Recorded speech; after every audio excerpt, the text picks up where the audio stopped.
Years tonight, the next generation destroyer could end up sinking, taking hundreds of jobs at BIW with it. That's right. Construction of the Navy's newest destroyer may be grinding to a halt. But the latest, here's Greg Lagerquist. Greg. Well, thanks very much, Jeff and Diana. The word came from Senator Susan Collins last night, and we heard certainly much more about it today, that the Navy is preparing to scrap the DDG 1000 Zumwalt-class destroyer, the so-called next-generation stealth destroyer, after building only 2 ships, one being built at BIW, the other down at Ingalls in Mississippi.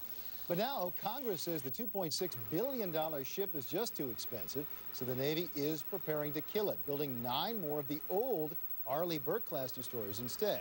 Now, analysts say the Zumwalt class became just too expensive for the Navy to get to its goal of a 313-ship Navy, but that third ship was supposed to be built at BIW next year. So the big question right now what?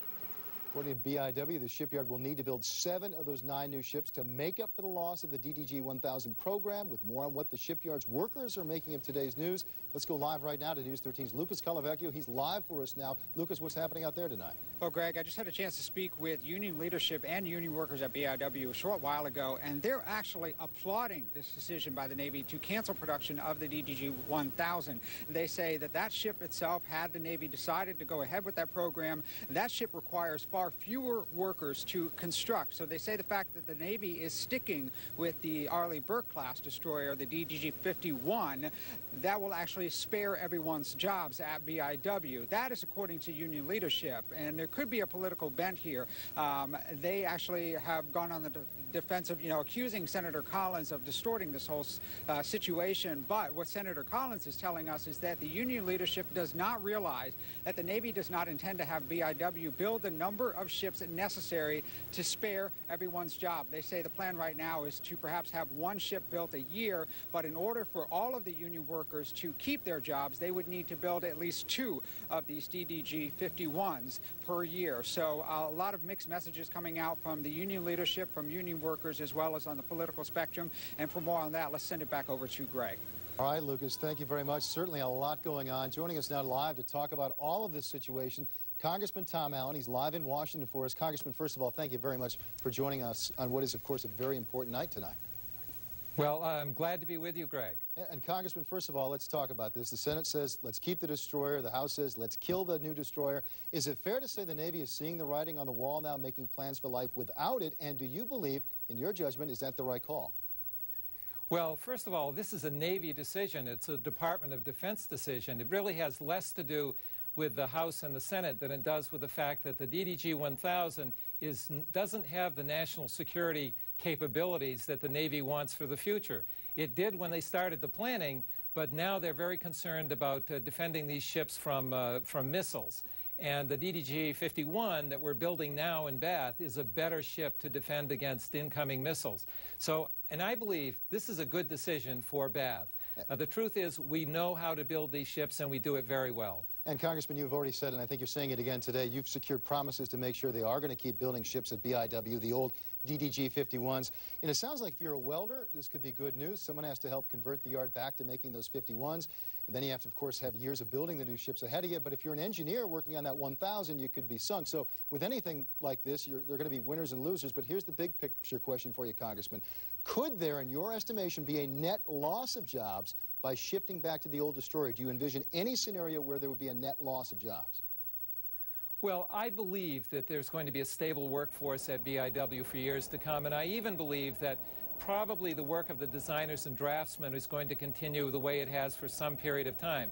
That's based on my lengthy conversation today with the Secretary of the Navy.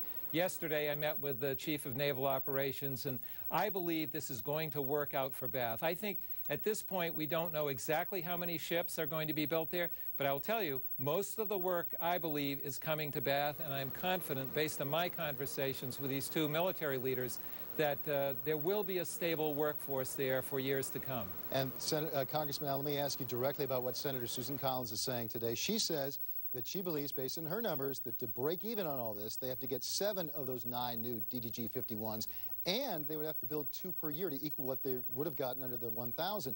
Do you agree with those numbers? And secondly, she says she spoke with the Navy, and they say that's not going to happen, that BIW could get 5 or 6, but not 7, and that they're only going to build 1 per year at Bath, that if there's going to be a second ship, per year. That one would go down to Ingalls and Mississippi. So if that's the case, BIW could end up losing jobs. First of all, what do you think about those numbers that Senator Collins is giving to us today? Well, first of all, I mean, you know, I think this is going to work out, and it's going to work out well. I don't believe the number is going to be 5. Bath Iron Works is going to get most of the ships. We're going to have a debate. We're going to have an argument. I mean, I asked for 7 ships to the Secretary of the Navy today. I'm pushing hard for that number. But this is going to be a process that takes some time to work out. The bottom line is this.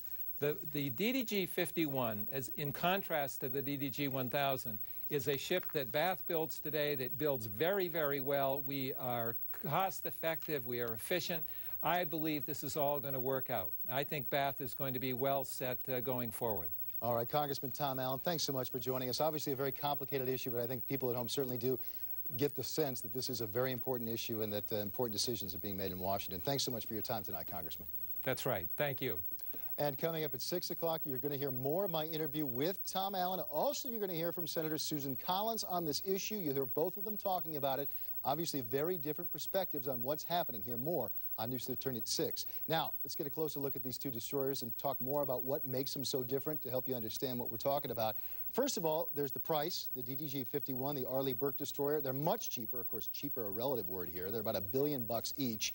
They were the first destroyers in the world equipped with the Aegis Advanced Weapons System. There were 62 of those ships built, many of them, of course, at BIW.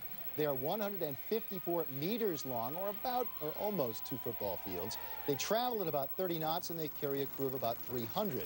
Now, the price tag for the DDG 1000, that's nearly 3 times as much, $2.6 billion as the Arleigh Burke class. They're also bigger. They're 182 meters long. They also travel about the same speed, about 30 knots, but only carry 140 crew members. The new one also has that so-called stealth technology, which explains the shape if you've seen it. Of course, many of the other differences between these two ships are classified, so we can't tell you more. We don't know more. That's what we can't tell you. We'll have much more, of course, coming up on this issue at 6 o'clock on this very much developing story. A big one, too, Diana. We'll see you at 6.